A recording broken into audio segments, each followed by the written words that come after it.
Dnešné otázky, odpovede a posledný krát sa pýtam Martina, aké sú tie správne odpovede. Správne odpovede, čo sa týka piesne Veľký sen mora. To je správne.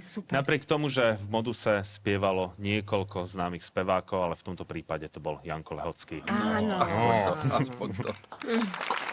Meňa! Máme 130 bodov! A platňa... Je to všetko z tvojej strany? Naozaj Je to už úplne, nemáš že ja už nemám... žiadnu pikajdu? Nie, ja som čakal, že on Že vyjde... LPčka, teda... Stala 12 korún. Stala 12 korún. Československý. Takže správne to malo byť Veľký sen mora a Janko Lehocký. Poďme pripisovať posledný krát dnes večer body. Do autobusu cestuje 8 bodov, do vlaku 4 body. Rekord! Máme 50. A v tejto chvíli je jasné, že s počtom bodov 55, čo je historické maximum, sa víťazmi dnešnej show stávajú Henrieta Mičkovicová a Michal Hudák. Môj Zlatko, ja ti strašne ďakujem. Dnes to bola opäť bláznivá jazda. Zistili sme, že z väzenia sa dá utiecť aj pod ženskou sukňou, čo znamenajú